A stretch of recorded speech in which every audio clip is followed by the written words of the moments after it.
Agora a gente fala da previsão do tempo com a Karine Flores. Karine, como é que vai ser essa semana? Eu vou precisar continuar carregando o guarda-chuva? Bom dia. Bom dia, Elisemara. Bom dia a todos. Até pelo menos terça-feira é melhor não perder de vista o guarda-chuva, pois ele vai ser necessário. E eu vou explicar o motivo dele estar sendo tão usado ultimamente. O mês de julho mal começou e estamos vivenciando uma frequência muito alta de formação de sistemas frontais no Brasil.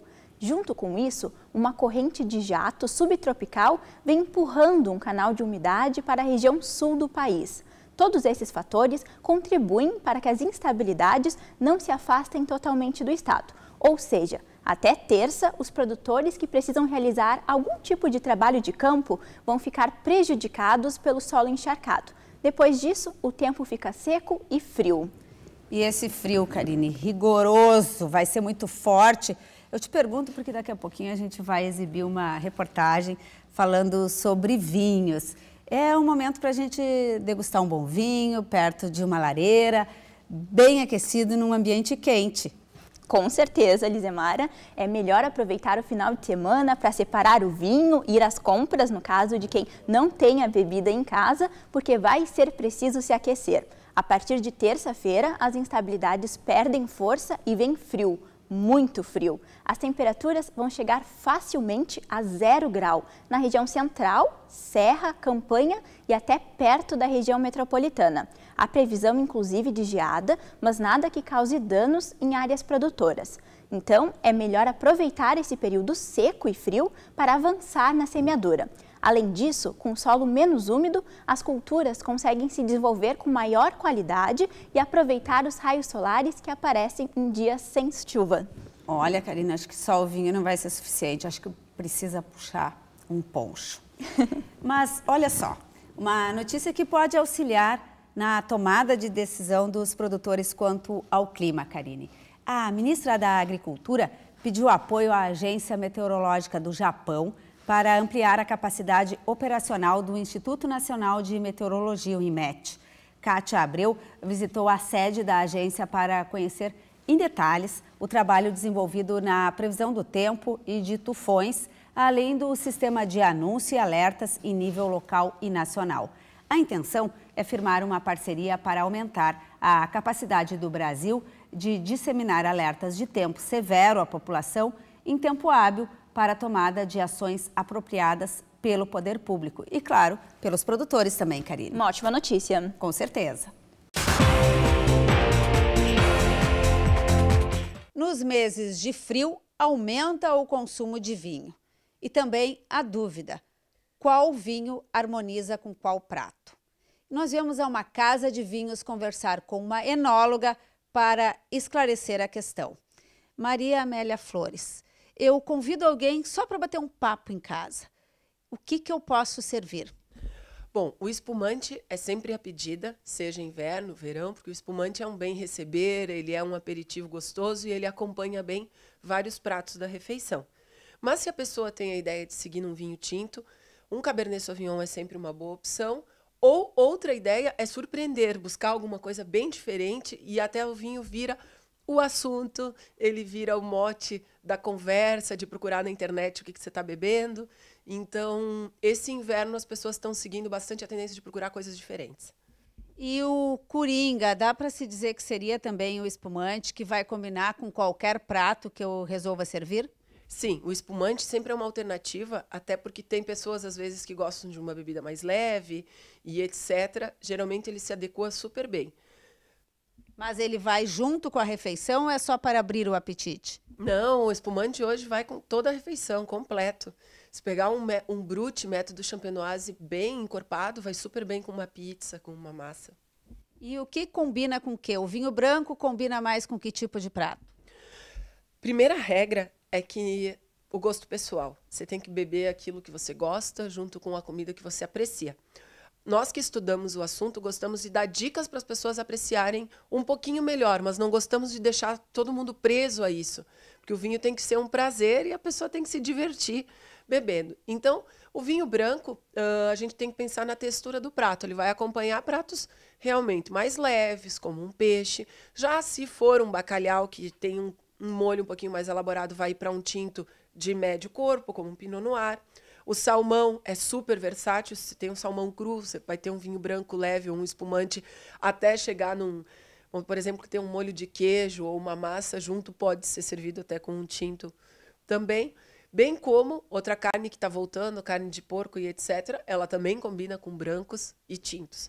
E a carne vermelha, carne bovina, por exemplo? Ah, nada melhor que um bom vinho tinto. Aí sim, o nosso churrasco, uma carne bem feita, é a cara do vinho tinto, seja argentino, uruguaio, da campanha gaúcha, da serra, precisa de um belo corpo. E os assemblagens que misturam castas diferentes? Assemblagens são vinhos que são obras de arte dos enólogos. Então, eu sempre falo para os apreciadores de vinho, não se prendam só à uva, se permitam conhecer coisas novas.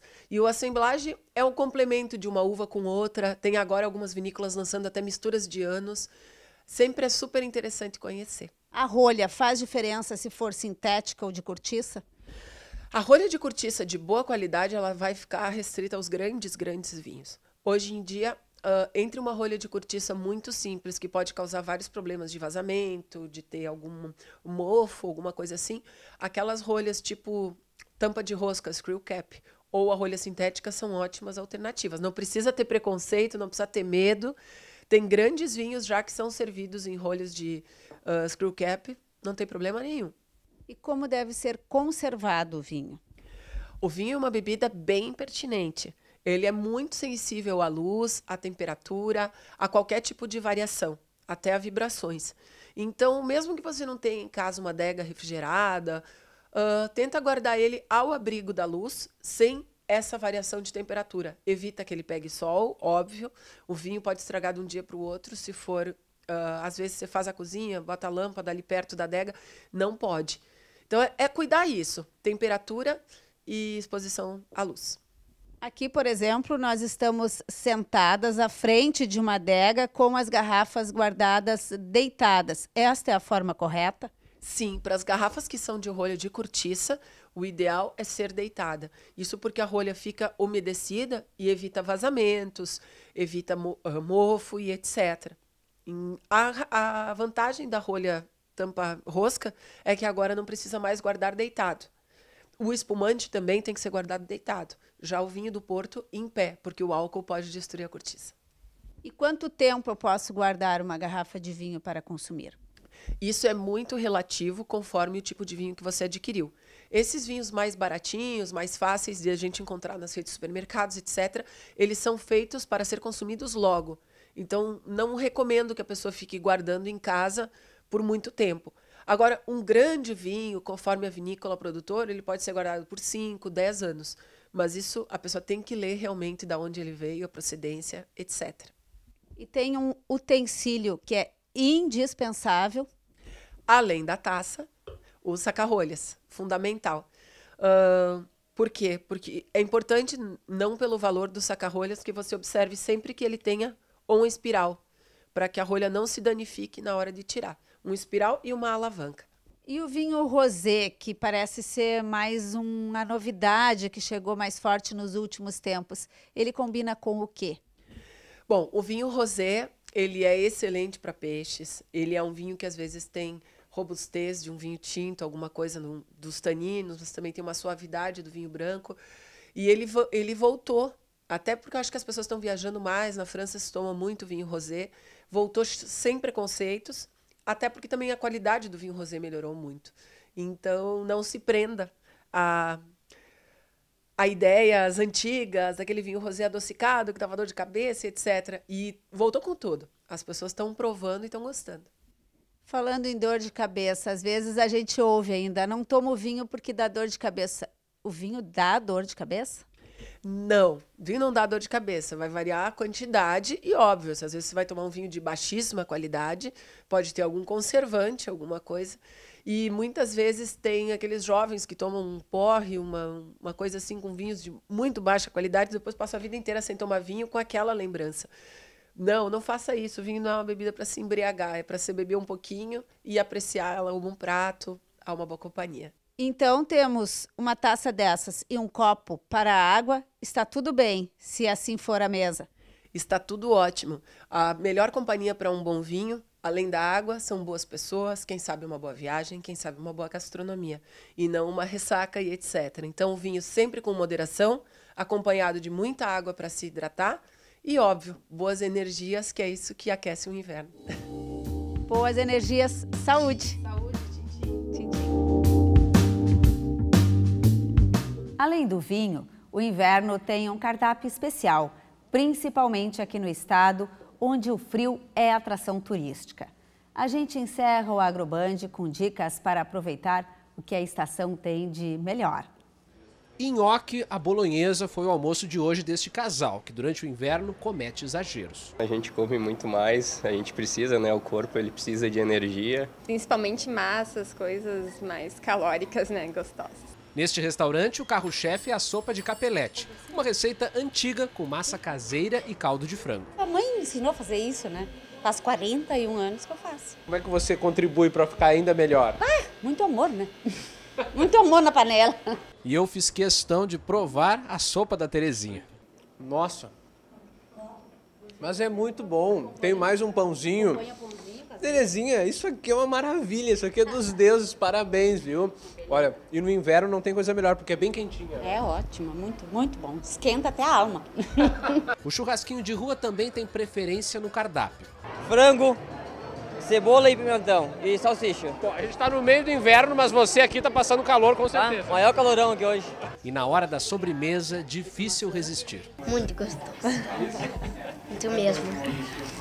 A vida dá mais vontade de comer doce, chocolate, doce de leite. No inverno, então, a tua dieta inclui churros, é isso mesmo? Não normalmente, eu gostaria que meu nutricionista não visse essa reportagem, mas é difícil escapar, né, de uma sobremesa de vez em quando. Falando em nutricionista, vamos ver o que ela tem a dizer sobre essa turma que passa dos limites. O nosso corpo, para manter a temperatura, ele acaba gastando um pouco mais de energia, né? E é por esse motivo que a gente acaba sentindo um pouco mais de fome. Então, o ideal seria realmente consumir alimentos que não tenham tanta caloria, procurar se hidratar e também a prática de atividades aeróbicas, como caminhada, corrida. Para se aquecerem um pouco, estas famílias aproveitam o sol da tarde. Tem que curtir, tem que vir pro sol, sentar na grama, curtir a natureza. Mas não abre mão de um lanchinho. Eu tenho uma outra tese com relação ao porquê que a gente come mais no inverno. Eu acho que é porque a gente se agasalha mais e esconde as gordurinhas. Né? Então aproveite o final de semana com um bom vinho gaúcho e uma sopinha de capelete da serra. Na semana que vem, vamos falar de outro produto que ganha destaque, o azeite de oliva. Um ótimo final de semana.